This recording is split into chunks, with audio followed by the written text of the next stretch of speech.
على نبی وآلہ وصحبہ وبارک وسلم قال اللہ تعالی وتبارک فی القرآن المجید والفرقان الحمید فی شان حبیبہ مخبرا وآمرا ان اللہ وملائکتہ یصلون علی النبی یا ایہا الذین آمنوا صلوا علیہ وسلموا تسلیما اللہم صلی علی سیدنا و مولانا محمد معدن الجود والکرم صلاة و سلاما علیک یا سیدی یا رسول اللہ وعلی آلک و اصحابک یا حبیب اللہ۔ حمد و تعریف و توصیف اللہ جل مجدہ الکریم کی ذات بابرکات کے لیے، جو خالق کائنات بھی ہے اور مالک شش جہات بھی۔ اللہ جل وعلا کی حمد و ثنا کے بعد رسول رحمت، شفیع معظم، نبی محتشم، حضور ختم المرتبت صلی اللہ علیہ وآلہ وسلم کے حضور ناز میں اپنی عقیدتوں، ارادتوں اور محبتوں کا خراج پیش کرنے کے بعد واجب الاحترام ذوی الاحتشام، عالی مرتبت، ذی وقار علماء کرام، سامعین، حاضرین، جیسا کہ آپ سب کے علم میں ہے کہ یہ موسم رحمت ربیع الاول اپنی تمام توانائیوں کے ساتھ جلوہ گر ہے، اور حضور کے ذکر کی خوشبو کراں تا بکراں پھیلی ہوئی ہے۔ اتنا تذکرہ ہم نے کسی کا ہوتے دیکھا نہیں جتنا میرے حضور کا ہو رہا ہے۔ میرے امام نے کہا تھا، کان جدھر لگائیے تیری ہی داستان، گھر گھر انہی کی باتیں ہیں، ہر لب پہ انہی کی نعتیں ہیں، عقیدتوں کے چراغ ہیں کہ روشن ہیں، محبتوں کی خوشبو ہے کہ پھیلتی چلی جا رہی ہے۔ صدیوں قبل حضور اس دنیا پہ جلوہ گر ہوئے تھے، لیکن ماحول کی شگفتگیاں بتاتی ہیں جیسے کوئی کل ہی گزر کے گیا ہو۔ زمین سے آسماں تک، آسماں سے لامکاں تک ہے، کہاں کھولے تھے گیسو یار نے، خوشبو کہاں تک ہے۔ اہل محبت اس موسم میں خاص طور پہ حضور کے ذکر کی مجالس کا انعقاد کرتے آئے ہیں، سو آج آپ کے یہاں حضور کے ذکر کی مجلس سجی ہے اور عقیدتوں کے چراغ روشن ہیں۔ آپ کے شہر میں ایک مرتبہ پہلے بھی اسی مسجد میں حاضر ہوا تھا اور گفتگو کی سعادت نصیب ہوئی تھی، اور اس کے بعد عالی مرتبت علماء کرام، ہمارے دوست اور بہت سارے لوگوں نے مجھے کہا، مصروفیات آڑے آئیں تو حاضر نہ ہو پایا، اور خیال تھا کہ انشاءاللہ سب سے کہا تھا کہ اللہ نے چاہا تو ضرور کبھی حاضری ہوگی۔ تو ہمارے محترم جناب قاسم حسان صاحب کی والدہ ماجدہ کا انتقال ہوا، تو ان کا یہ اصرار تھا کہ آپ چہلم پہ آئیں، تو میں نے کہا ضرور انشاءاللہ، میں جب بھی فیصل آباد آیا تو ساتھ جڑا والا میں ضرور حاضری ہوگی۔ تو جو کرونا اور دیگر حالات تھے تو کافی تاخیر ہو گئی، لیکن شکر ہے کہ ربیع الاول کا مہینہ نصیب ہوا، اور آج میں اور آپ یہاں جمع ہیں حضور کے ذکر اور حضور کی یادوں کے چراغ روشن کرنے کے لیے، اور اپنی عقیدتوں کا نیاز پیش کرنے کے لیے، اور ساتھ ہی اختتام پر عزیزم کی والدہ کے لیے مغفرت کی دعائیں، التجائیں اور تمنائیں لیے بارگاہ عزتی میں حاضر ہوں گے۔ اللہ مرحومہ کو کروٹ کروٹ جنت کی بہاریں نصیب فرمائے۔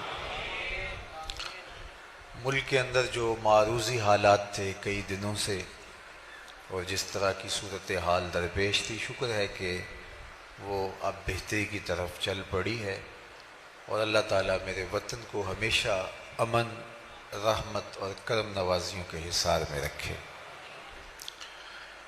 حضور کا میلاد اور میلاد کے حوالے سے اہل محبت کا تذکرہ نور، یہ یقیناً ہمارے لیے سعادت جاں ہے اور تسکین قلب ہے۔ اور یہ مجلس رحمت آپ ہی بپا کیے ہوئے نہیں، صدیوں سے حضور کے نام کی مجالس کا انعقاد ہوتا آیا ہے، اور اہل ایمان حضور کے ذکر سے اپنے قلوب کی تسکین کا ساماں کرتے آئے ہیں۔ شیخ مہدی الفاسی مطالع المسرات شرح دلائل الخیرات میں لکھتے ہیں، حضور کا ذکر سن کر جس شخص کے کلیجے میں ٹھنڈ نہیں پڑتی، اس کے سینے میں دھڑکنے والا دل کسی مومن کا دل ہی نہیں ہو سکتا۔ یہ ہو ہی نہیں سکتا کہ ان کا ذکر ہو اور قرار باطن نصیب نہ ہو۔ میرے شہر کے ایک پنجابی شاعر نے کہا تھا، تینوں سینے دی میں ٹھنڈ آکھاں، تینوں سینے دی میں ٹھنڈ آکھاں، شہد گلاب تے کھنڈ آکھاں، تینوں نبیاں دا میں لاڑا آکھاں، تیرے ہجر دے وچ میں ہاڑا آکھاں۔ تو ان کا ذکر یقیناً اہل ایمان شروع سے کرتے آئے، اور یہ ہمارا دستور عمل بھی ہے، یہ طرز حیات بھی ہے، تسکین قلب اور قرار باطن کا ذریعہ بھی ہے، اور ہمارے بڑوں کی سنت شروع سے یہ چلی آ رہی ہے۔ پہلے میں آپ کو ایک محفل میں لیے چلتا ہوں جس کو منعقد ہونے کے لیے مسجد نبوی کا صحن نصیب ہوا۔ آپ تو یہاں بیٹھ کے مجلس میلاد کر رہے ہیں، لیکن جس میلاد کی محفل کی طرف میں آپ کی توجہ مبذول کرنا چاہتا ہوں وہ مسجد نبوی کے صحن میں بپا تھی۔ عقیدتوں کے چراغ روشن تھے، محبتوں کی خوشبو پھیل رہی تھی، اور حضور حجرہ انور میں تھے کہ وہاں سے اٹھے اور خرامہ خرامہ مجلس میں آ پہنچے۔ لوگ بیٹھے ہوئے تھے تو فرمایا، ما اجلسکم، صحابہ تمہیں کس چیز نے بٹھایا ہے، کیوں بیٹھے ہو، مقصد جلوس کیا ہے؟ تو انہوں نے برجستہ جواب دیا، جلسنا نذکر اللہ وَنَحْمَدُهُ عَلَى مَا هَدَانَا لِدِينِهِ وَمَنَّ عَلَيْنَا بِكَ۔ ہمارے بیٹھنے کا مقصود یہ ہے کہ ہم اللہ کی حمد بول رہے ہیں، اس کا شکر ادا کر رہے ہیں اس بات پر کہ اس نے ہمیں ہدایت دین دی اور آپ کی شکل میں اپنا کرم ہمیں نصیب فرمایا۔ آپ جو مل گئے، اس پر ہم اللہ کا شکر ادا کرنے کی مجلس بپا کیے ہوئے۔ میں آپ سے پوچھوں کہ آپ یہاں کیوں بیٹھے؟ وہ آپ کہیں جناب حضور کا ذکر سننے کرنے کے لیے بیٹھے، تو بات ختم ہو جائے گی۔ پوچھا کیوں بیٹھے ہو؟ کہا اللہ کا شکر ادا کرنے بیٹھے ہیں، اللہ کی حمد بولنے بیٹھے ہیں اس پر کہ اس نے ہمیں ہدایت دین دی۔ لیکن حضور نے فرمایا، کیا تم قسم دے سکتے ہو کہ واقعہ ہی تم اسی مقصد کے لیے بیٹھے ہو؟ تو صحابہ نے کہا جی حضور ہم قسم دے سکتے ہیں۔ تو باقاعدہ ان سے حلف لیا گیا اور انہوں نے باقاعدہ قسم اٹھائی کہ ہم حلف دیتے ہیں، قسم دیتے ہیں کہ ہمارے بیٹھنے کا کوئی اور مقصد نہیں ہے۔ عمومی طور پہ اس طرح کی چیزوں پہ قسم لی نہیں جاتی۔ میں آپ سے پوچھوں کیوں بیٹھے ہیں تو آپ کے ذکر رسول کے لیے بیٹھے، تو بات یہی ختم ہو جائے گی۔ تو میں آپ سے جب قسم لینے بیٹھ جاؤں گا تو آپ کو حیرت ہوگی۔ تو حضور علیہ السلام نے ان کے چہروں پہ پھیلے ہوئے استعجاب کو دیکھا تو فرمایا کہ میں تم سے جو ابھی قسم لی ہے وہ کسی تہمت کی بنیاد پر نہیں لی، کسی تشکیک کے ازالے کے لیے تم سے قسم نہیں لی، تمہارے قول کی صداقت میں کوئی شک اور تردد نہیں تھا کہ اس کو دور کرنے کے لیے قسم لی ہو، بلکہ ماجرا کچھ اور تھا، اور وہ یہ کہ تم یہاں بیٹھے تھے، میں حجرے میں تھا، اتانی جبریل علیہ السلام، میرے پاس جبریل امین حاضر خدمت ہوئے، فاخبرنی ان اللہ یباہی بکم الملائکہ، اور اللہ تعالیٰ جل شانہ نے جبریل کو بھیجا اور انہوں نے آ کے مجھے خبر دی، محبوب آپ یہاں بیٹھے ہیں، ذرا باہر تو نکل کے دیکھو، آپ کے غلاموں کے اس عمل پر اللہ فرشتوں میں ناز کر رہا ہے، فرشتوں میں فخر کر رہا ہے۔ اللہ اکبر! کس بات پہ رب رب ہو کے ناز کر رہا ہے کہ دیکھو میں نے ان کو نعمت دی تھی، کتنے قدردان نکلے، اس نعمت کا شکرانہ ادا کر رہا ہے۔ اللہ کی رحمتوں سے کوئی بعید نہیں کہ آج کی مجلس بھی قبول فرما لی جائے، اور اللہ فرشتوں سے فرمائے دیکھو صدیاں بیت گئی، یہ آج بھی بیٹھ کے اس نعمت کا شکرانہ ادا کر رہے ہیں۔ باقی جہاں تک حق کے شکر کی بات ہے تو یہ ایک دن کا محفل میلاد، ایک شب کی محفل میلاد، ایک مہینے میں محافل کا تسلسل، یہ حق کے شکر ادا نہیں کر پاتا۔ ساری زندگی بھی پیشانی سجدے میں رکھ دیں، اس نعمت عظمیٰ کا پھر بھی شکریہ ادا نہ ہو پائے۔ اس لیے کہ اللہ نے حضور علیہ السلام کی صورت میں اتنا بڑا انعام ہمارے اوپر کیا۔ میں تو یہ بات کہتا ہوں کہ ہمارے بدن پہ اتنے بال نہیں ہیں جتنے رسول اللہ کے احسانات ہیں۔ ہمارا بال بال قرض رسالت میں جکڑا ہوا ہے۔ ہمیں ان کے لائے ہوئے طریق کو، ان کی سنت کو، ان کے نظام شریعت کو عملاً اپنے اوپر نافذ کرنا پڑے گا، اور ہمارا طرز عمل، ہماری زندگی، ہمارے شب و روز، ہمارے لہجے، ہمارا اٹھنا بیٹھنا، نشست و برخاست گواہی دے کہ یہ حضور علیہ السلام کا غلام ہے۔ میرے استاد فرمایا کرتے تھے، یہ نہ ہو کہ لوگ تمہیں پوچھیں تم کون ہوتے ہو، تم مذہب کا حوالہ پیش کرنے کے لیے کارڈ پیش کرو، یہ دیکھو مذہب کے خانے میں اسلام لکھا ہے۔ فرمایا کرتے تھے، صاحب نہ کسے پوچھنا پڑے، نہ تمہیں بتانے کی نوبت آئے، تمہاری وضاقتہ، طرز زندگی، انداز معاشرت، تمہارا کیا ہوا وعدہ، تمہاری گفتگو، تمہارے لہجے کی مٹھاس، تمہارا انداز تکلم، تمہارے زندگی کے اسلوب اور طور طریقے ایسے ہوں، تم دور سے چلے آ رہے ہو، لوگ کہیں وہ دیکھو حضور کا غلام آ رہا ہے۔ نور آنکھوں میں تو چہروں پہ اجالے ہوں گے، مصطفیٰ والوں کے انداز نرالے، دنیا میں بھی ان کے دم سے مقدر چمکا، محشر میں بھی ان کی رحمت کے حوالے ہوں گے۔ تو اگر ہم ساری زندگی شکریہ ادا کرتے رہیں پھر بھی حق کے شکر ادا نہ ہو، خدا شناسی تو بڑی دور کی بات ہے، ہم خود شناس بھی نہ ہوتے اگر حضور نہ آتے، ہمیں تعقل ذات بھی نصیب نہ ہوتا، من کا عرفان بھی نہ ملتا، خود ہی سے آگہی نہ ملتی، ہمیں یہ بھی نہ پتا ہوتا کہ ہم کون ہیں۔ اور مجھے بتاؤ، جس کو یہ بھی پتا نہ ہو کہ میں کون ہوں، اس کے پلے ہوتا کیا ہے؟ اقبال نے کہا تھا، اپنے من میں ڈوب کر پا جا سراغ زندگی، تو اگر میرا نہیں بنتا نہ بن، اپنا تو بن۔ اور جو اپنا بھی نہیں، جس کو پتہ ہی نہیں کہ میں کون ہوں، 22ویں گریڈ کا افسر ہو اور درجہ چہارم کے ملازم کو سلوٹ کر رہا ہو، تو لوگ کہ اس کو پتہ ہی نہیں ہے کہ اس کا منصب کیا ہے۔ اشرف المخلوقات ہو، وَلَقَدْ كَرَّمْنَا بنی آدمہ کا تاج سر پہ سجا ہوا ہو، مسجود الملائکہ ہو، مقصود کائنات ہو، لیکن وہ مٹی کے مادوں کے چرنوں میں اپنی پیشانی کا تقدس پامال کر رہا ہو، وہ پتھر کے اصنام کو اپنا معبود مان رہا ہو، تو بتائیے کہ پھر وہ کھڑا کہاں ہے؟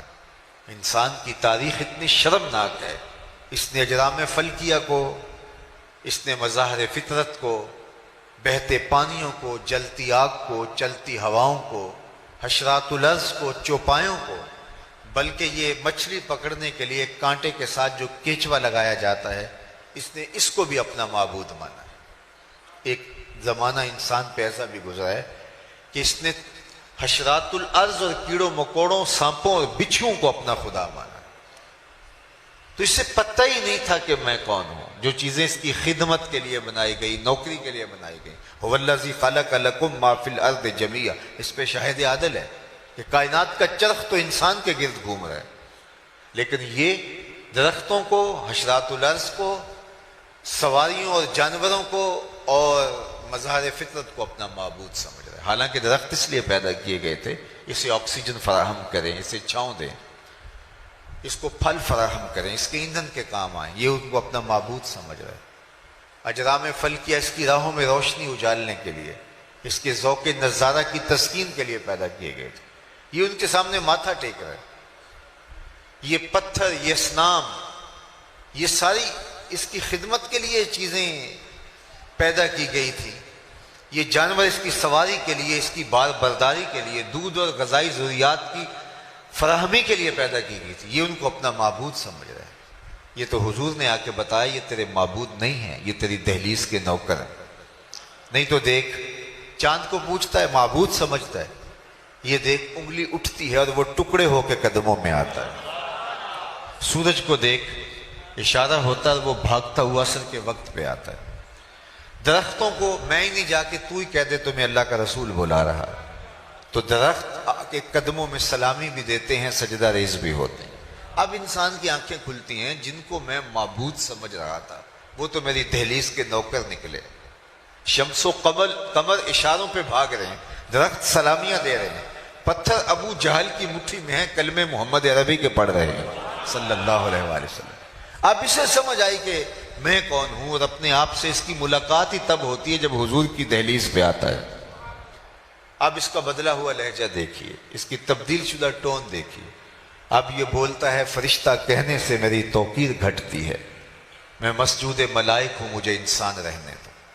کہتا ہے خبردار، مجھے فرشتہ بھی کہا تو اس سے بھی فرق پڑتا ہے مجھے، فرشتوں کی پیشانیاں تو میرے حضور جھکتی رہی ہیں۔ اللہ اکبر۔ تو انسان کو شعور ذات ملا، اپنے من سے آگہی ملی، تو وہ حضور کی دہلیز سے ملی۔ اور اگر یہ در نہ ملتا تو آج بھی یہ بھٹک رہا ہوتا۔ یہ بالکل آپ کی ہمسائیگی میں انڈیا بستا ہے، پی ایچ ڈی ڈاکٹر ہے، اور بت کے آگے ہاتھ جوڑے کھڑا ہے۔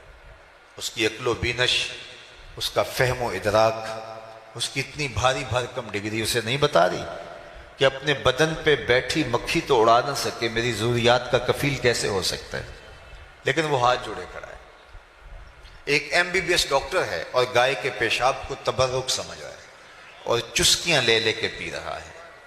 اس کی طبیعت میں کوئی نفاست نہیں ہے جو فیصلہ دے کہ یہ ایک جانور کا بدبودار فضلہ ہے، اور اس کی طبیعت میں کوئی ایسی چیز نہیں کہ اس کو اس سے تعفن محسوس ہو، اس کی طبیعت میں تقدر آئے۔ تو وہ اتنا پڑھا لکھا ہونے کے باوجود بھی شعور کی پستیوں میں گرا ہوا ہے کہ ایک جانور کے فضلے کو تبرک سمجھ رہا ہے۔ اور دوسری جانب میں نے اپنی مسجد کی ٹوٹیوں پر ایک 7 سال کے بچے کو دیکھا کہ وہ اپنے پائنچے کو مل مل کے دھو رہا تھا، تو میں نے جھڑکنے کے لہجے میں کہا کہ تم نے اتنا زیادہ پانی کھولا ہوا ہے؟ تو وہ لجاجت بھرے لہجے میں مجھے کہتا ہے کہ جناب میں گلی سے گزر رہا تھا، کسی جانور کے پیشاب کا چھینٹا میرے پاؤں پہ گر گیا اور میں سکول جا رہا ہوں۔ میں حیرت میں ڈوب گیا کہ اس ڈاکٹر کو تو سمجھ نہیں آئی، اس 7 سال کے بچے کا شعور اور اس کے اندر رکھا ہوا تقدس اتنا ہے کہ وہ پائنچے کے اوپر پیشاب کے پڑے ہوئے غیر مری چھینٹے کو بھی گوارا نہیں کر رہا۔ اور وہ کوئی پرانی عمر کا نہیں ہے، وہ ابھی 7 سال کا بچہ ہے، درس نظامی کا فاضل نہیں ہے کہ جس نے نجاست غلیظہ و خفیفہ کے حکام پڑھے ہوں، وہ پہلی دوسری کلاس کا طالب علم ہے۔ میں نے کہا مالک تیری قدرت کہ M B B S doctor کو سمجھ تو نہیں آئی، اس 7 سال کے بچے کو سمجھ آ گئی۔ تو اندر سے جواب آیا کہ وہ ہے ڈاکٹر، لیکن اس کے ہاتھ میں دامن حضور کا نہیں ہے، اور یہ ہے بچہ لیکن ماں نے گٹی میں پیار ہی حضور کا دیا ہے، اس لیے تقدس اس کی روح تک اتر گیا ہے۔ روشنی تو اس دہلیز سے ملتی ہے۔ سید سلیم گیلانی مرحوم نے کہا تھا کہ نہ خرد کی روشنی تھی نہ جنوں کی آگہی تھی، نہ خرد۔ یہ نعت کا اسلوب دیکھیے، آج کل تو وہ ہمارا نعتیہ کلچر بھی پتہ نہیں کہاں لڑک کے کہاں چلا گیا ہے۔ بٹن ٹھاں کر دیتے، بٹن ہاں کر دے، اور لوگ آگے سے سبحان اللہ پکار رہے ہوتے ہیں۔ لیکن ذرا نعت کا یہ شعر دیکھیے، نہ خرد کی روشنی تھی نہ جنوں کی آگہی تھی، نہ خرد کی روشنی تھی نہ جنوں کی آگہی تھی، تیری رہبری سے پہلے یہ جہاں جہاں نہیں تھا، تیری رہبری سے پہلے یہ جہاں جہاں نہیں تھا، تیرے آستان سے پہلے کوئی آستان نہیں تھا، میں وہ زمین تھی جس کا کوئی آسمان نہیں تھا۔ تو زندگی کا سارا جمال، زندگی کی ساری روشنیاں اور زندگی کے سارے اجالے اس دہلیز سے نصیب ہوتے ہیں۔ تو انسان کو شعور اپنی ذات کا بھی ملا تو اس در سے، اس دہلیز سے، اس چوکھٹ سے نصیب ہوا، ورنہ آج بھی یہ دھکے کھا رہا ہوتا۔ اور شعور ذات الہی، توحید کا تعقل آج مجھے اور آپ کو نصیب ہے تو اسی دہلیز سے ملا ہے، ورنہ انسان تو محسوسات کا عادی ہو گیا تھا۔ اقبال نے کہا تھا خو گرے پیکرے محسوس تھی انسان کی نظر، شکوے میں خو گرے پے کرے محسوس تھی انسان کی نظر، بن دیکھے خدا کو پھر کوئی مانتا کیوں کر۔ انسان تو عادی تھا کہ وہ دیکھ کر کے چیزوں کو جن کو محسوس کرتا تھا، مبصر چیزیں تھیں، ان کو مانتا تھا۔ باقی قوم موسیٰ نے دو ٹوک نہیں کہا لن نؤمن لک حتی نری اللہ جہرا، ہم تمہیں نہیں مانیں گے جب تک اللہ کو کھلی آنکھوں سے نہیں دیکھیں۔ لیکن یہ حضور کے غلاموں نے نہیں کہا کہ ہم اللہ کو دیکھیں گے تو مانیں گے، کہا تجھے دیکھ لیا اسے دیکھ لیا۔ حضور آئینہ جمال خدا ہے۔ من رآنی فقد رآ الحق، جس نے مجھے دیکھا اس نے اللہ کو دیکھ لیا۔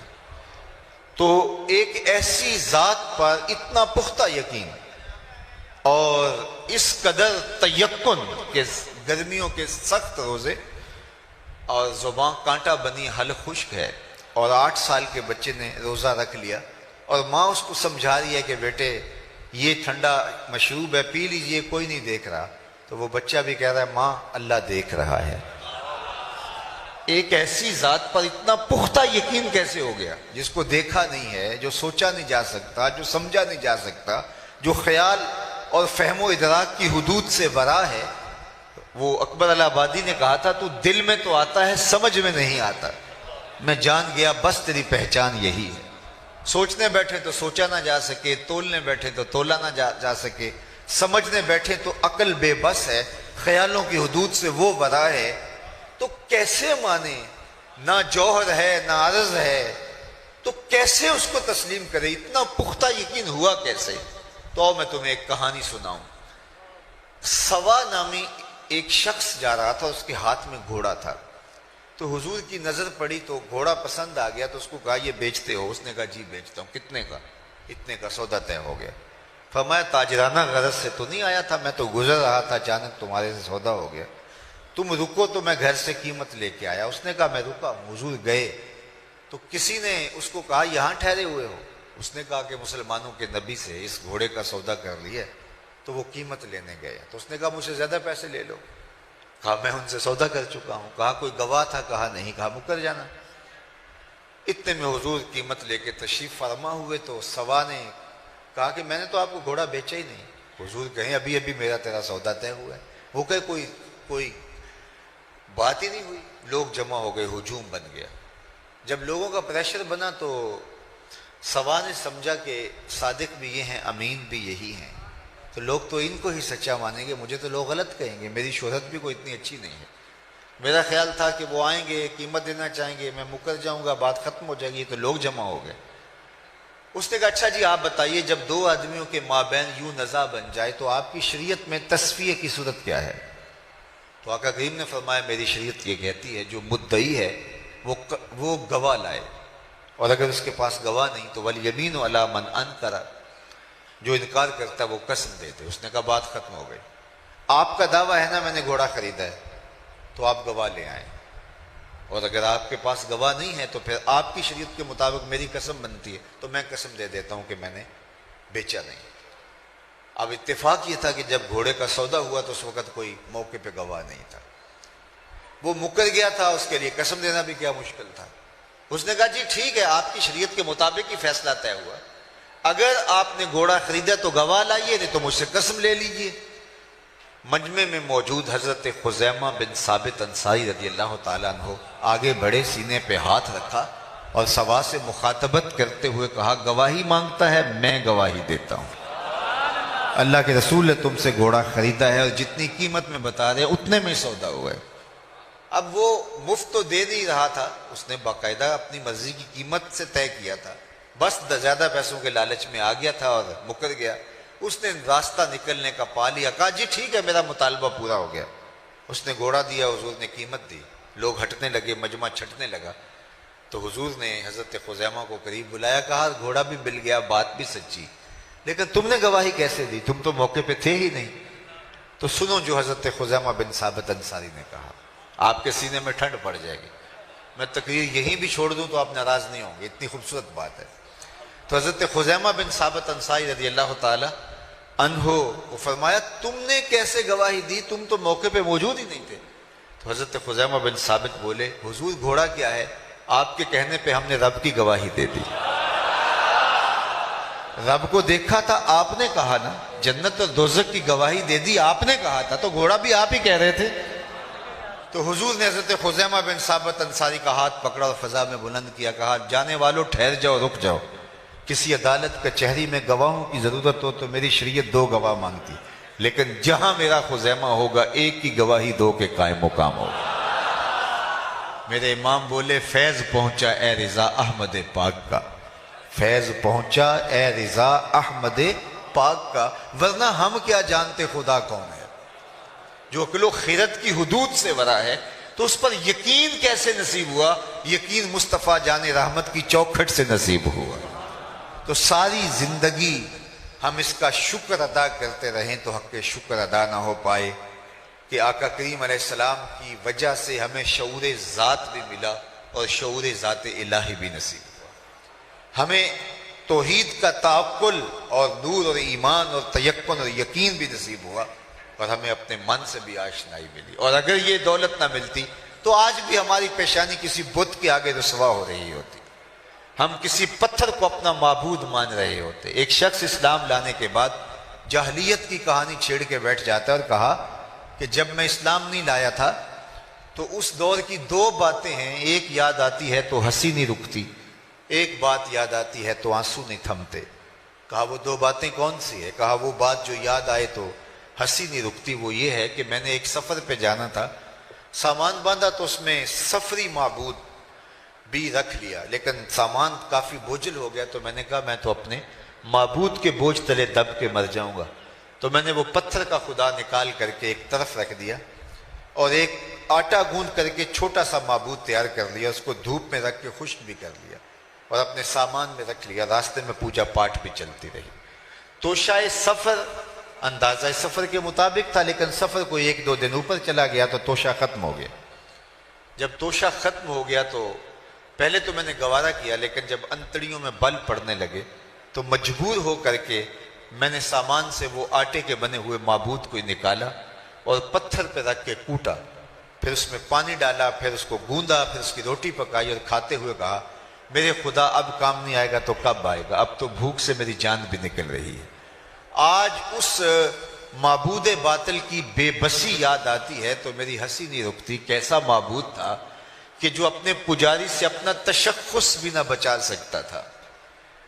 اور ایک وہ بات جو مجھے یاد آتی ہے تو میرے آنسو نہیں رکتے، اور وہ بھی ایک لمبی مسافت کی کہانی ہے۔ میری بیوی امید سے تھی اور میں کئی سالوں کے لیے سفر پہ جانا تھا، واپس پلٹا تو میرے آنگن میں ایک بیٹی کھیل رہی تھی، اور میری بیوی نے اس ڈر سے کہ کہیں بیٹی کو زندہ درگور نہ کر دے تو اس کے توتلے لہجے میں میرے لیے محبت بھرے جملے رکھ دیے تھے۔